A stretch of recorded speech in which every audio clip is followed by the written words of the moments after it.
Hey, what's up everybody? How you doing? Welcome back to Karpo Gaming and another Destiny 2 Witch Queen video. It is Xur Day, Friday, March the 18th, 2022, and Xur is back on Nessus. So today, we're going to spawn in and see what Xur has for us today. Once again, thanks for watching everybody. Without further ado, ladies and gentlemen, let's get started.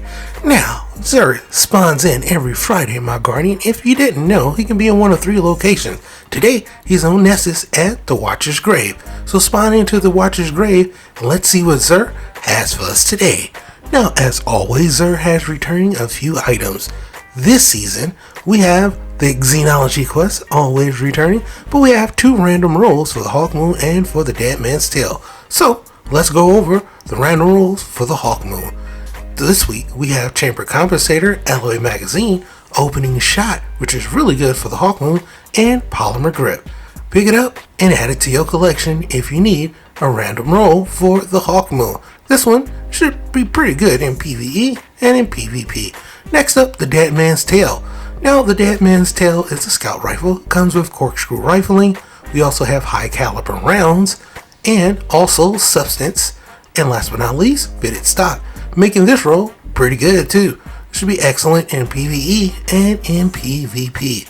Now, as always, returning, we have that exotic engram, and the weapon of the week is none other than the Colony Grenade Launcher. Now, this is pretty cool. Comes with the intrinsic perk called Insectoid Robot Grenade. It's a weapon grenade starting insectoid robots that causes targets to explode and closes them down. We also have Linear Compensator, high velocity rounds, and serve the colony trait. So robot grenades quickly repopulate the magazine from reserve while the colony is unequipped. And last but not least, composite stock. Pick it up and add it to your collection. It's excellent in PvE and in PvP. You're gonna like the colony if you never played with it. Next up, Sealed AHAMKARA class is exotic gauntlets for the Hunter class. Now this one comes with an intrinsic perk called Nightmare Fuel. Dealing melee damage reloads your currently equipped weapon. Does exactly what it's supposed to do. There's just other exotics that's a whole lot better, which they kind of revamped this one and made it a whole lot more better with some extra perks on there. It looks phenomenal if I don't say so myself, and I do say so myself. So pick it up and add it to your collection regardless. You never know what Bungie might do with that one in the future. Next up, PEREGRINE's exotic leg for the Titan class comes with an intrinsic perk called PEREGRINE Strike. Also, the charge ability Seismic Strike, Hammer Strike, and Shield Bash deals bonus damage when activated in the air, and it does exactly that. So it's really good.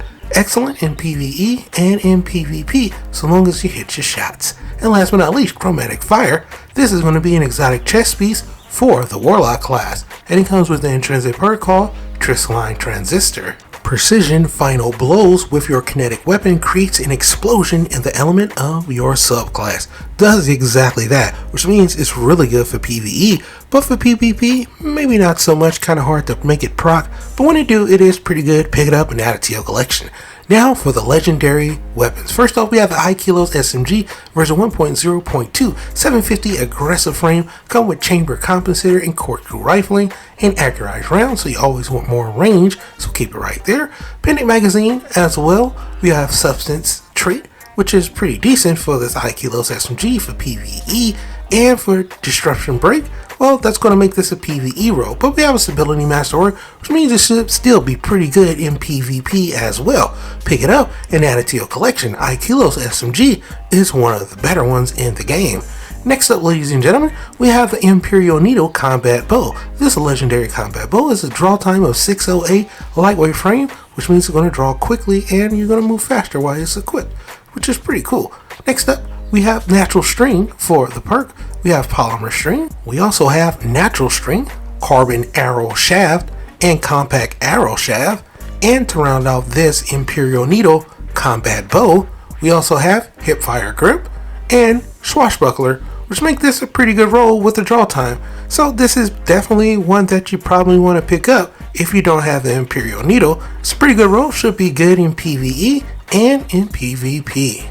Next up, we have the Eternal BLAZON Scout Rifle. 200 RPM lightweight frame, comes with transmission MS7 for the scope.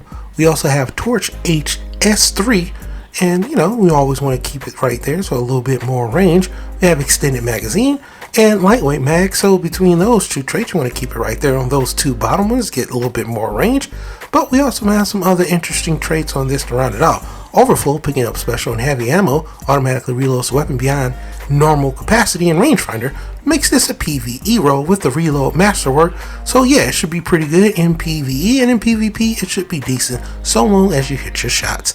Next up, the Wishbringer is a 140 rapid fire frame, which means it's going to fire in full auto. Comes with corkscrew rifling and full choke, so you want to keep it right there at corkscrew. We got tactical mag and accurized rounds, so roll with accurized rounds for a little bit more range. We have threat detector and auto loading holster with the range masterwork, making this a pretty good role for PvE, and for PvP it should be pretty decent as well. Pick it up if you don't have the Wishbringer shotgun. Next up, the Discontinuous sniper rifle is a 140 rapid fire frame. Comes with extended barrel and chamber compensator, so you always want to have a little bit more range. We have flare magwell and tactical mag as well, and we have clown cartridge, which is pretty good for a sniper rifle, right? And we have quick draw, two decent traits for a sniper rifle, but the Discontinuous is just not it for me. For me, it's a hard pass, but for you, if you want to pick it up, it should be decent in PvE and in PvP. Next up, we have Berenger Memory. This grenade launcher is a 150 rapid fire frame, so we have deep ammo reserve, slightly faster reload with this as well, with the blast radius masterwork starting off good. We have counter mass, and we have quick launch, so go roll with quick launch for a little bit more velocity so that, you know, targets can get hit faster. Thermoplastic grenades, and, you know, we wish we had spike grenades here and mini frags. Wish we had implosion around here so we can choose. Both of those are better traits. We do have underdog and rampage, who's making this a pretty good role for PvE, but for PvP, maybe not so much, but not bad at all. And last but not least, ladies and gentlemen, the Swarm is back yet again. Old school D1 and returning to a Nightfall weapon. Swarm comes with chamber compensator, corkscrew rifling.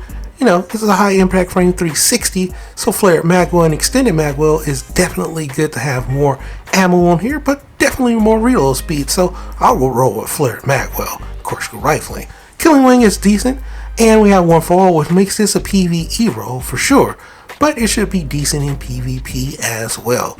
So yeah, not bad at all with the reload masterwork, making this pretty good. Pick it up and add it to your collection if you don't have the Swarm.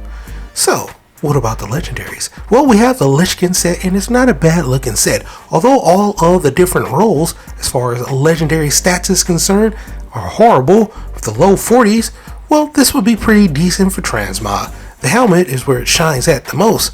You might want to have a special look, and you might want to end it with that one with that helmet. So, not bad for the legendary armor, and there you have it. That is what Xur has for us this week, my guardians. Hope you and yours have a wonderful day, and once again, thanks for watching. As always, if you are new to the channel, how you doing and welcome. Don't forget to subscribe right here at Karpo Gaming. I upload a wide variety of videos, ranging from updates, tips and tricks, guides and news, and a whole lot more. So hopefully you enjoyed this video. Once again, thank you everybody for all your love and your support on watching these videos, and as always, I'll be seeing y'all in the next one. Later.